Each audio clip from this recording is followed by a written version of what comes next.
Welcome back, students. In the previous video, we have read how this group of boys tried to enter the mysterious house of their neighbor. They have planned to enter from the back door, and now they are finally inside. In the first room, they have seen the brass pots, a deflated cycle leaned against the wall, and also the air in the room was very stale. Then they tried to enter the next room. They went inside and they entered the next room looking stealthily around us. Stealthily means very cautious, being very alert if no one else is there inside. The curtains were drawn and the room was dark. Yet we could see that it was almost bare. The room was quite dark, but still they could see that nothing much was there inside the room. A bed stood by the window, covered with a rough cotton blanket. On the table was a shining brass tray, looking so weird on the old stained tabletop, and on it stood a glass of water and a stainless steel bowl covered with a plate.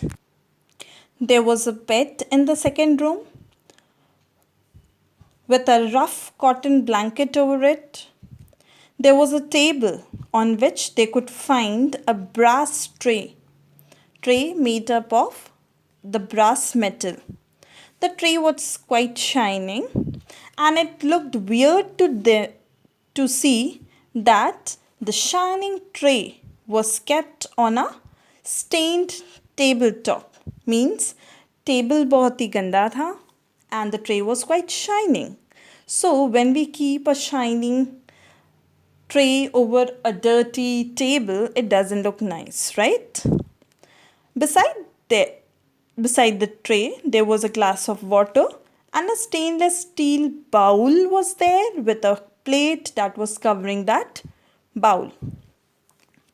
Hey, joked Rinku, that's for us. Now guess what? What was there inside the bowl?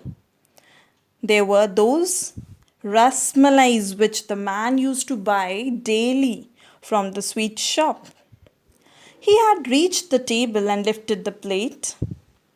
There, swimming in thick, creamy milk covered with pistachios and silver foil, were 6 pieces of rasmalai. Yes, Rinku saw what was there inside the bowl.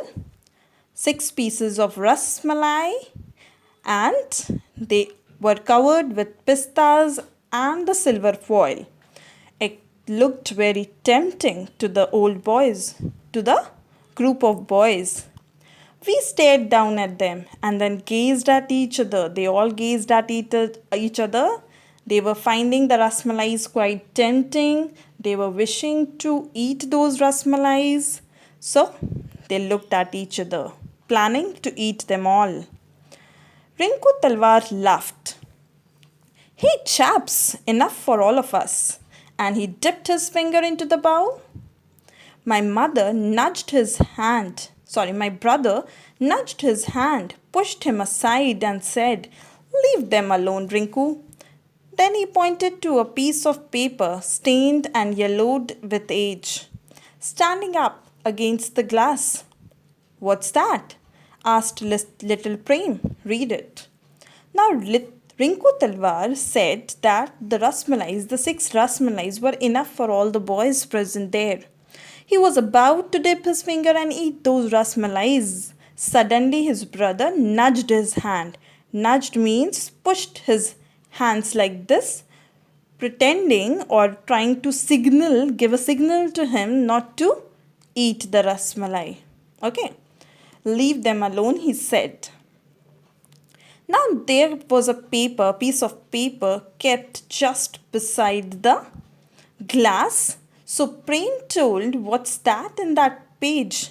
In that paper, let us read that. My brother picked it up and began to read. Shyam, my boy, my brother paused, looking at us questioning, surprised. Shyam's son? He started once again. Now, the narrator's brother picked up that letter and he started reading. What was written at the top? Shyam, my boy. Shyam, beta. Okay. Now they were wondering who is this Shyam. Okay. And then he continued reading that paper. You might come back today. I know you will. There is your bed ready and some rasmalai is waiting for you.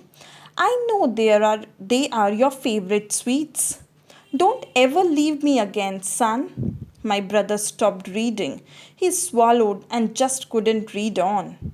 When he finally did, there was a cry in his voice. I am so lonely without you. Now we come to know that that particular letter was for his son, for the man's son. He wrote in that letter that the bed is ready for the son.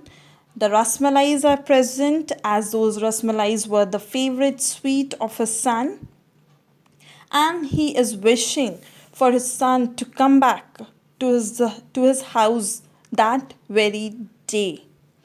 All of these boys, when they read the letter, they had tears in their eyes. They became quite emotional as they came to know what exactly the condition of the old man was. The old man was very lonely. He was waiting for his son, and just for his son, he used to buy those six rasmalais every day from the sweet shop. No one spoke.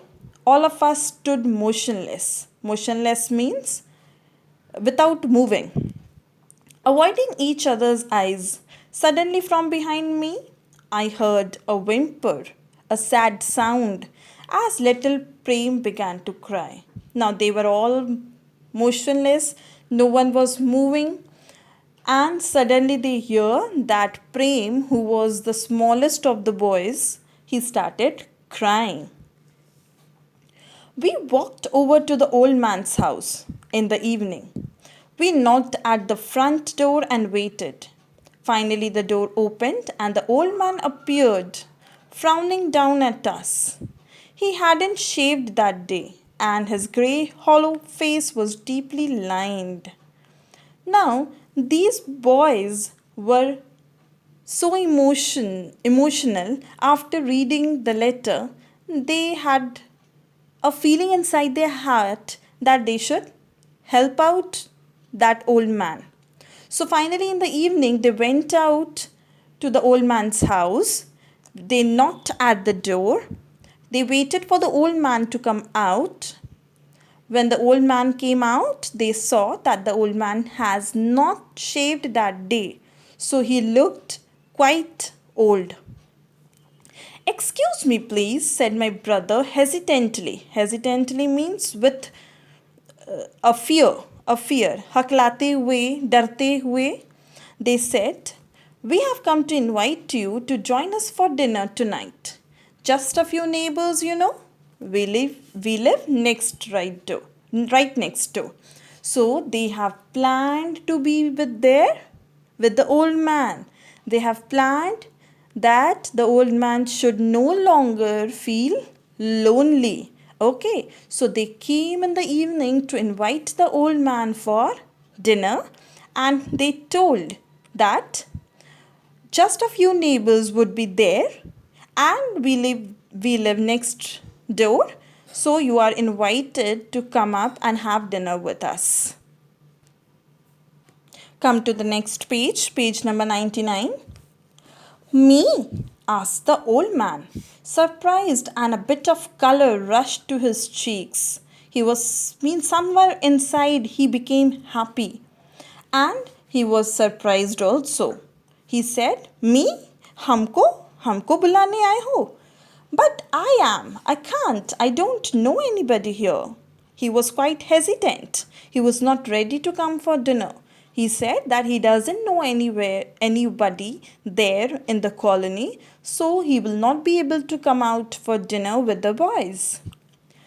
That's why it is time you got to know us. returned my brother. Now, the narrator's brother told the man that it is the time when we will get together and you will be able to know all the other people who live nearby. With a faint smile. Faint smile means with a very slow, very little smile on the face. And we would like to get to know you too, wouldn't we? And the boys told that we also wish to know you better. Okay, so it's a great time when you will be able to know the neighbors and the neighbors will be able to know the old man. He turned to us and we cried in unison. Cried in unison means they started making up a noise all together. What was that? Yes, we would. Yes, we would. Okay. Yes, we would means we all will be able to know each other well if we all get together for a dinner. So, what did we get to know about the old man who lived in the mysterious house? We got to know that we shouldn't frame or shouldn't form our opinion in our mind about a person whom we don't know. Here in the story, the boys made up an opinion about the old man that he might be poor or he might be he doesn't have much money to look after himself or to maintain his bungalow. But actually, when they went inside the house, they got to know that he is quite lonely, he is quite sad because his son has gone away somewhere and he is waiting for his son from past many years. And this is the reason why he is not eager, anxious to look after himself or his house because he is very upset inside. Last but not the least, you have to learn the name of the author of the story, Sigrun Shivastav. It might be asked in the exam. Sigrun Shivastav. I hope the story is clear. Practice reading at home. Listen to the audio twice or thrice. Watch the video so that you are able to understand the story quite nicely. Thank you.